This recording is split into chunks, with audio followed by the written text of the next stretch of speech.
Hi, and welcome to Best of the Backroads. I'm Sid, I'm Lefty's wife, and today I'm gonna go moto camping for the very first time. I'm taking my Trail 125 down to Burgess Falls and to Bone Cave, and then I'm gonna be camping out, just kind of boondocking on a friend's land. Let's get to it.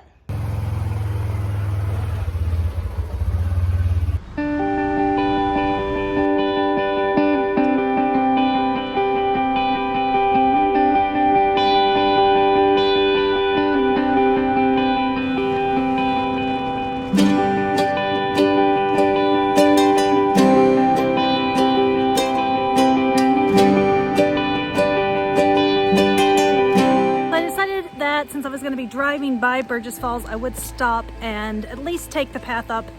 It is a scorcher today. As you can see, I'm sort of melting. This water is really inviting. We're at the top of the falls. Just beyond this is sort of the point in which you're not allowed to go. But this is really inviting. I can see why it's one of our favorite watering holes and splash places to go in a hot summer day.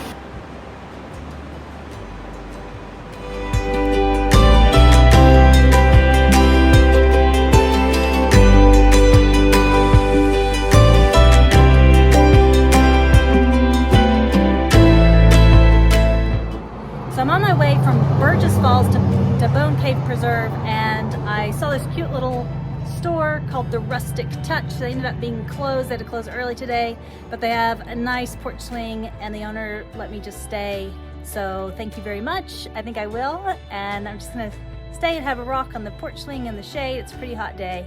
I'm just outside of Rock Island State Park. Rock Island is a series of really pretty waterfalls, and there's a couple of small hiking trails, but the waterfalls aren't natural. They come from a preserve. We've been there several times. I think I'm going to skip that one on the way down to Bone Cave Preserve today.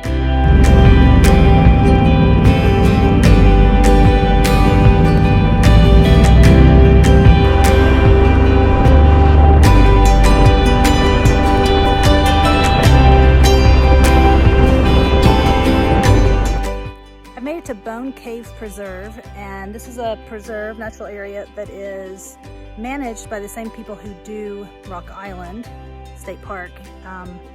You can get a permit through Rock Island State Park probably to get into the cave. I haven't done that, so I'm not going to be entering the cave, but I do want to look around and just check out this area. It is closed to all ATVs and motorized traffic, so I'm parking on the other side of that gate and just walking in a few feet to check it out. Cave was used for saltpeter mining in the War of 1812 in Tennessee because it was part of the South and we were blockaded. Even though saltpeter and gunpowder was made in Europe and transported in by the time the Civil War rolled around, the South couldn't get that saltpeter, and so it became a very important area to be able to mine saltpeter during the Civil War, and so this area would have been an important part of that piece.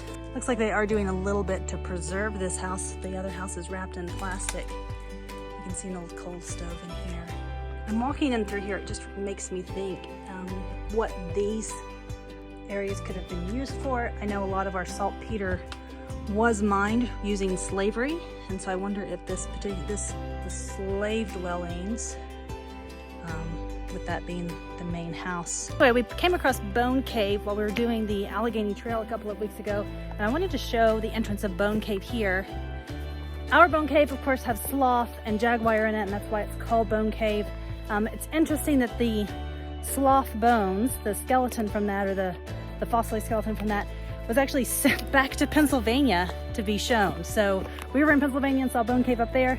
We came back to Tennessee, and I started looking into all the information about Bone Cave here, and found that if I actually wanted to see the bones from Bone Cave here, I'd have to go back to Pennsylvania. About a half mile down into a pretty big sinkhole in order to get to the cave entrance. There's a nice road to get to it, and you are rewarded with beautiful cold cave air billowing through. So it's over 90 degrees today, and down here in the sink at the very bottom, it's probably about 65, and it just feels glorious. I'm gonna bask in it for a few minutes before heading back up the hill. Didn't bring any gear, and I don't have a permit, so I'm not going in, but I wanted to show you the entrance to Tennessee's Big Bone Cave. And everything fogs back up as we come out of the sink and hit the hot air. The humidity is pretty bad too. It's really pretty wonderful to go somewhere and spend a couple of hours and walk as far as you want to walk and see some interesting things and listen to the birds, scare up some deer. I feel like you made a discovery and the whole time not see another soul. For there not to be another car approaching the parking lot. I don't know, it's just, I feel sad that Tennessee closes up some of these natural places and doesn't give more access. And then I also feel delighted that I can have such private access to these kind of areas still. So, yeah, it was a nice day to have a quiet moment. Thanks for joining me for some of it.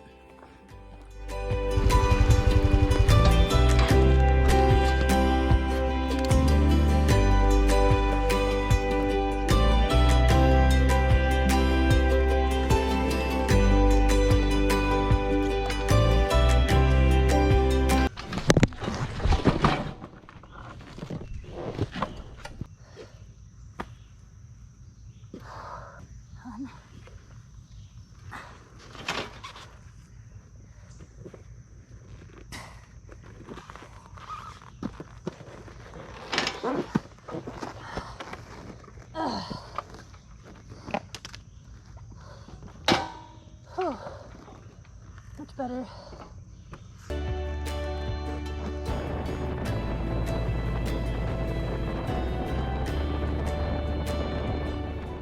So not only did I drop my bike, but I'm a little bit lost, and I'm gonna have to stop and check my map.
So I got into the campsite pretty late, and I'm not sure if you can see this or not. By the time I got everything set up, and it's already dark, and I didn't even really get a chance to explore the property very much. But I'm here, and it's not even 9 o'clock, but it is pretty dark here, and I expected not to make a campfire, so that's why the lighting is so bad. But I did bring, this is my campfire for the night. It's pretty dry here, and so I don't want to burn anything on his property. He was a good friend to let me be able to stay, so I don't want to overdo my hospitality by starting a fire. But I do have a little candlelight that'll keep that going even if my batteries die to my flashlights or headlamps. So I did pack a little just portable lunch that, it's so hot I don't feel like eating anything hot anyway, so it's just a sandwich and some vegetables and stuff. When you hammock camp, the inside of your tent is just the folds of your hammock, and so it's a really small space in here. And I'll try to get you a view of the canopy if I can. Good night. I'll see you in the morning, and we'll get up and have a little bit of breakfast. Bye.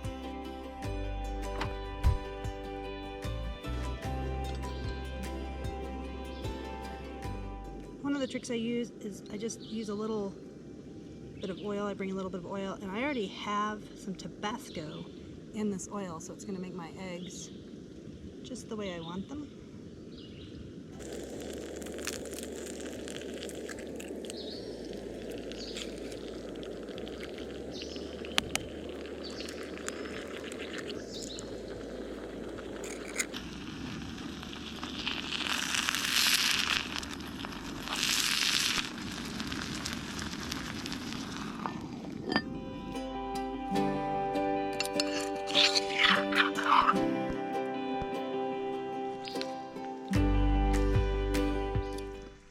Good morning, campers. Breakfast is served riverside and it's delicious.